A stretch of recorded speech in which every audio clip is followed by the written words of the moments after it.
Mi koji volimo biljke i čiji su one svakodnevni dio života, rijetko mirujemo.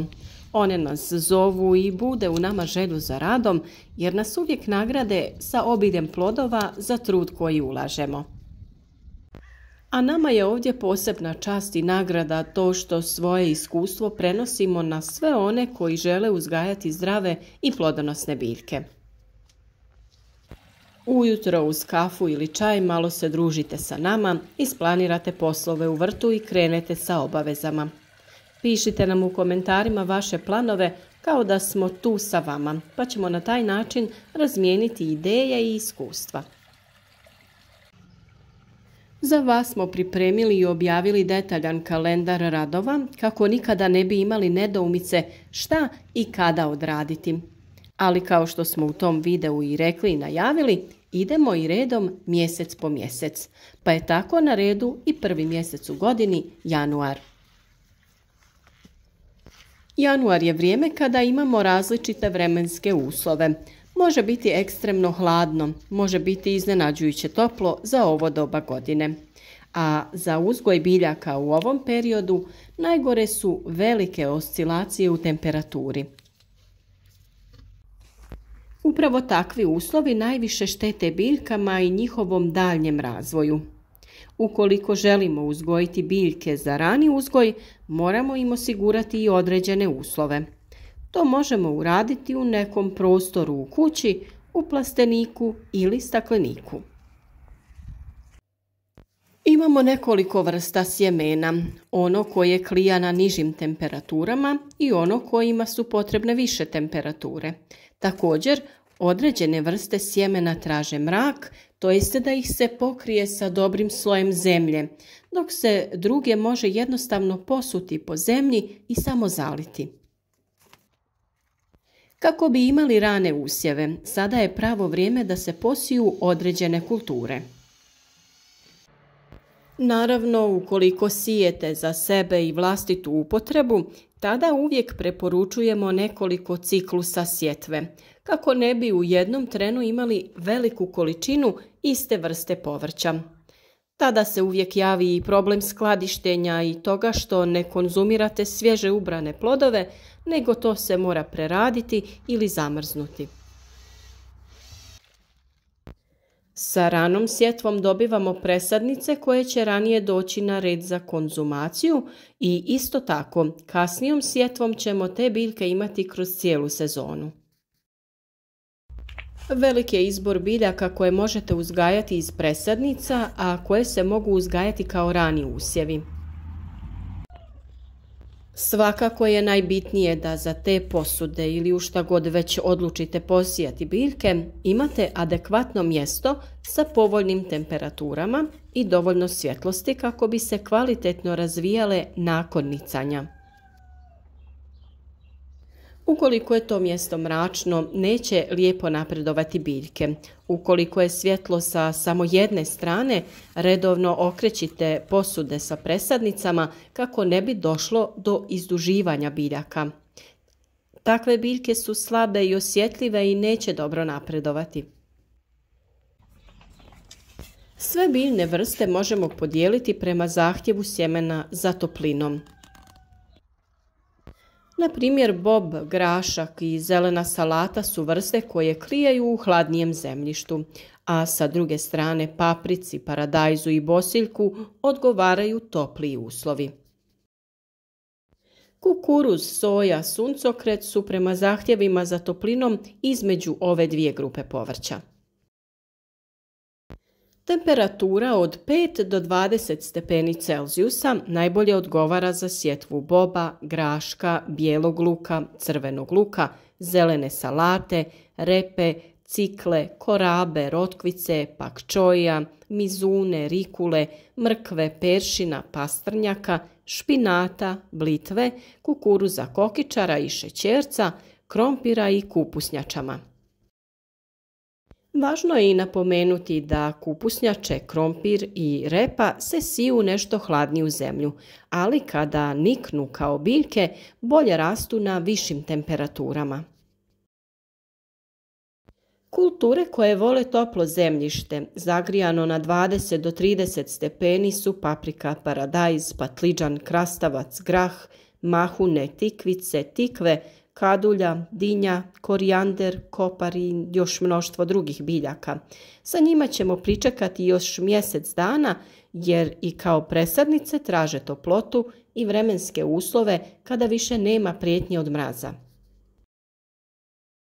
Zato sada krećemo sa pripremom presadnica, graška, boba, špinata, blitve, salate, cikle, korijenastog povrća, kupusnjača i sličnih kako bi ih imali za rani uzgoj. Također napominjem da je dobro da to budu manje količine kako bi u narednom mjesecu odradili još jedan ciklus za malo kasniju berbu i produžetak uzgojne sezone određenih biljaka. Ako vas već sada zanima postupak provjere klijavosti sjemena i naklijavanje istog prije same sjetve, u opisu videa ćemo staviti sve linkove kako bi se lakše snalazili. Upravo iz razloga što ne možemo kvalitetno sve objasniti u jednom videu, radimo te teme odvojeno, pa ukoliko niste do sada, zapratite naš kanal za pravovremene savjete, a klik na znak zvonca vam osigurava obavijesti o svakom novom videu kako ništa ne bi preskočili. Ukoliko je tlo pristupačno što se tiče njegove teksture, to jest nije prekriveno snijegom, nije zaleđeno, mokro ili blatno, sada možete odraditi sadnju luka, to jest crvenog i bijelog luka te poriluka. Za ranu sadnju krompira potrebno je krenuti sa procesom naklijavanja kako bi razvoj gomolja u tlu bio što brži i uspješniji. Naklijale krtole imaju čitav niz prednosti u odnosu na krtole koje nisu prošle taj proces naklijavanja. Tako se primjerice dobivaju upravo krtole čija je klijavost 100%. Krompir niče ranije, a nakon nicanja dolazi odmah do ukorjenjavanja i bržeg rasta koji je ujednačen. O toj temi imate poseban video, čiji link će također biti u opisu ovog videa. Također za sve one koje zanima ta tema, priložiti ćemo i link za video o upotrebi pepela prilikom sadnje krompira. Pepeo ima izvanredan utjecaj na razvoj gomolja i količinu te kvalitetu plodova, pa vrijedi poslušati. Sada je i vrijeme da krenete sa pripremom presadnica batata. Potrebno je osigurati posudu sa zemljom, prostor sa potrebnom temperaturom i adekvatnom svjetlosti kako bi se lijepo razvijale presadnice. Postupak je vrlo jednostavan. Stavljate batat na zemlju do pola njegove veličine i redovno ga prskate sa vodom. On će pustiti stabljike koje će pored razviti korijen i njih ćete koristiti kao presadnice. O tome također imate detaljan video čiji link stavljamo ispod videa. Sada je dobro vrijeme i za pripremu tla u bašti ili vrtu, dodavanje stajnjaka, humusa, glistinca te prekrivanje malčem osigurati će dobro raspoređivanje hranjiva u tlu kako bi bilo spremno za sjetvu i sadnju presadnica kada za to dođe vrijeme. Ono što također možete odraditi jeste priprema izdignutih gredica koje su se nama pokazale kao idealno mjesto za uzgoj, jer se sastav i kvaliteta tla mogu kvalitetno prilagoditi biljkama koje uzgajate da uzgoj bude što uspješniji. Ukoliko nemate plastenik, sada je pravo vrijeme da ga nabavite. U njemu možete uzgajati povrće tokom cijele godine, uzgajati presadnice i krenuti sa ranim uzgojem biljaka već početkom aprila što se tiče paprika, paradajza i sličnih povrtnica. Trenutno je ovakvo stanje u našem plasteniku i mi uživamo u berbi zelenog povrća. Tokom zime se kako na otvorenom, tako i u plasteniku uzgaja većinom zelenilo. Bijeli i crveni luk, blitva, špinat, matovilac, rukola, rotkvica i neizostavna zelena salata. A kod nas je u januaru već i vrijeme intenzivne berbe svog tog povrća.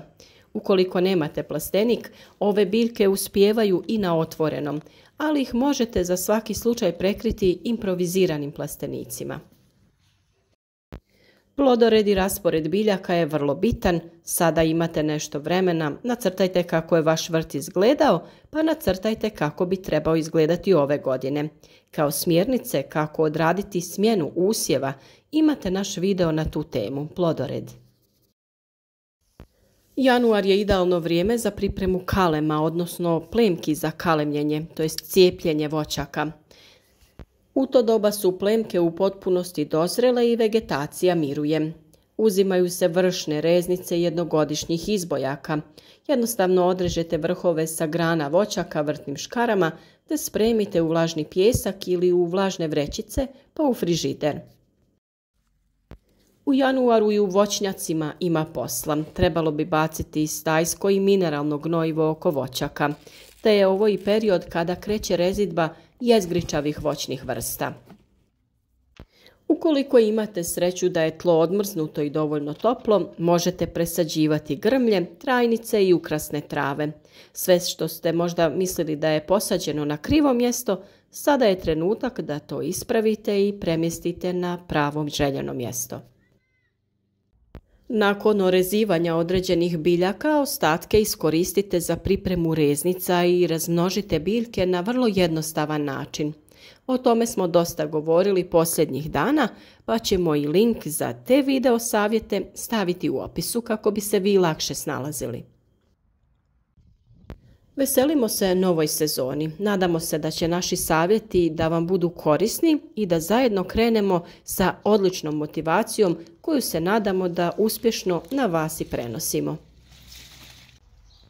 Podržite naš rad, ostavite like, podijelite video sa prijateljima na društvenim mrežama i svakako nam se javite u komentarima sa vašim iskustvima ili eventualnim pitanjima.